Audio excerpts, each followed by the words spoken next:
Graduation के साथ आजकल 6 पेपर के एग्जाम्शंस दे रहे हैं। क्या ये 6 एग्जाम्शंस लेकर के अपनी पढ़ाई कंटिन्यू करना एक सही डिसीजन होगा? इस वीडियो के अंदर इसी बारे में हम बात करने वाले हैं। मैं हूं CA Gaurav Sabharwal, A team commerce academy Indore से। आइए बात करते हैं। Welcome to career Tuesdays on the move. यहाँ पर हम करियर और मोटिवेशन से रिलेटेड अनबायस्ड वीडियोस बनाते हैं। मैंने हाल ही में एक स्टूडेंट के साथ एक पॉडकास्ट किया था जिन्होंने 6 पेपर की एग्जाम्शन ली थी और ग्रेजुएशन होने से पहले ही उनके पास एक इंडियन मल्टीनेशनल कंपनी से जॉब ऑफर आ गया। आइए देखते हैं उन्होंने ये कैसे अचीव किया और आप कैसे इसे अचीव कर सकते हैं और क्या चैलेंजेस आपको देखने के लिए मिल सकते हैं। ऐसे अनबायस्ड पॉडकास्ट और वीडियोस देखने के लिए चैनल से सब्सक्राइब जरूर कर लें अगर अभी तक सब्सक्राइब नहीं किया है तो, और वीडियो को लाइक जरूर कीजिएगा।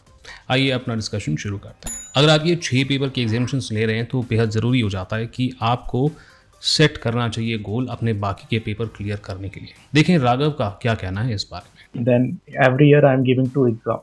मेरे हिसाब से ये एक बहुत ही रियलिस्टिक गोल है और आप यहाँ पर 2 की बजाय 3 पेपर भी एक साल के अंदर टारगेट कर सकते हैं, ऑब्वियसली विद प्रॉपर गाइडेंस। थोड़ा सा और स्पेसिफिक बात करते हैं गोल सेटिंग के बारे में।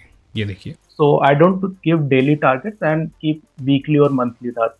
दूसरी बात जो बेहद ज़रूरी है कि सर हम 6 पेपर की एग्जाम्शंस ले रहे हैं और बाकी पेपर के लिए प्रिपेयर कर रहे हैं, तो क्या हमें सेल्फ स्टडी करना चाहिए या बाकी के पेपर के लिए किसी इंस्टीट्यूट से हेल्प लेनी चाहिए? देखिए, जब आप खुद पढ़ रहे होते हैं ना तो काफ़ी सारे चैलेंजेस आते हैं। जैसे कि आप कोई कॉन्सेप्ट पढ़ने लग रहे हैं तो वहाँ पर कॉन्सेप्ट क्लैरिटी में दिक्कत आ सकती है, या फिर आप आंसर्स लिख रहे हैं बट आपके आंसर्स जो हैं वो एक्चुअल आंसर से मैच नहीं कर रहे हैं, यानी कि वो क्वालिटी आंसर्स नहीं है, जिसकी वजह से आपके एग्ज़ाम के अंदर मार्क्स जो है वो कट सकते हैं। क्योंकि राघव ने सेल्फ स्टडी किया है और इन्हीं दोनों चैलेंजेस को पार किया है अच्छे मार्क्स लाने के लिए।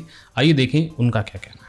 So first of all, I would like to say that giving ACCA exam on your own is quite challenging and it's not easy. So my advice will be to go for experienced teacher if you are not so sure about the subject. And also while checking our own answer, we get some biases as well. So we have to avoid them, as sometimes I find that I am giving myself more marks because I like myself. और इसीलिए आपको professional help सीख करना चाहिए अगर आपको लगता है कि सेल्फ स्टडी में आप ठीक नहीं हैं। ये बात तो सही है कि ग्रेजुएशन और ACCA दोनों को साथ में परस्यू करना मुश्किल हो सकता है, बट दोनों मैनेज किए जा सकते हैं। देखिए राघव ने कैसे इसे मैनेज किया। When we see that most of the children are enjoying and you have to study, that is quite difficult. And there are again some social gatherings and also on the weekends you have to study. अगली बात करते हैं steps in preparation की। 6 paper exemption लेने के बाद जब आप बाकी के 4 पेपर क्लियर कर रहे होते हैं तो ये जानना बहुत ज़रूरी है कि क्या क्या चीज़ें आपकी तरफ से कंप्लीट होनी चाहिए। केवल लेक्चर अटेंड करने से काम नहीं चलेगा, आपको प्रैक्टिस करनी है, आपको रिवाइज करना है, आपको मॉक टेस्ट देने हैं और आपको काम करना है अपने आंसर्स की क्वालिटी बढ़ाने में। देखिए राघव का क्या कहना है इस बारे में। So I believe there are 3 steps in the preparation. First is the learning phase, second is the revision phase, and the third is the mock phase, where we give some mock. And also we have to look at the ACCA platform so that we are aware of the tools available on the platform. और आखिरी बात है motivation और consistency. देखिए self motivated होना यहाँ पर बहुत क्रूशल है।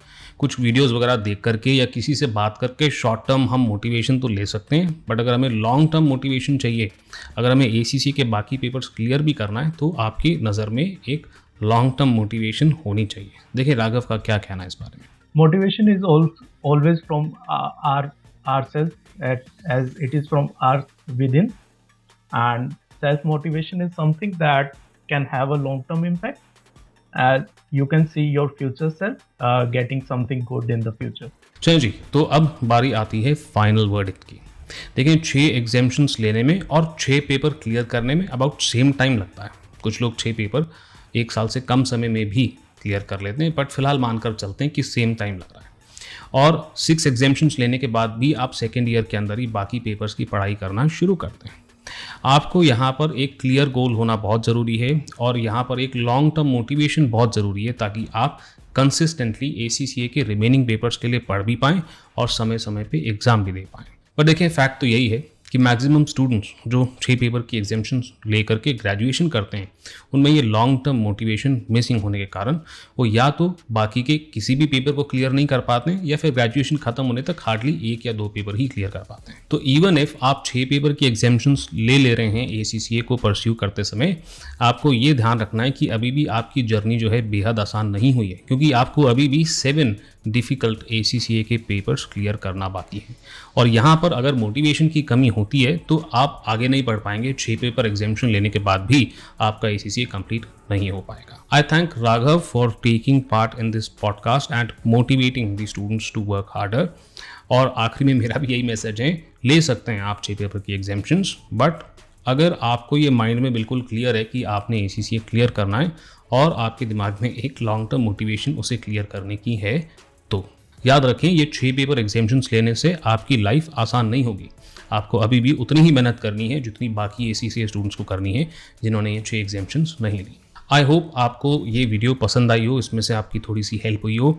अगर आप ये 6 पेपर का एग्जाम्शन लेने का सोच रहे हैं, आपको कुछ और इन्फॉर्मेशन चाहिए, मुझसे बात करनी है, राघव से बात करनी है, तो आप हम लोगों से लिंक्डइन के ऊपर कनेक्ट कर सकते हो या सिंपली कमेंट कर सकते हो।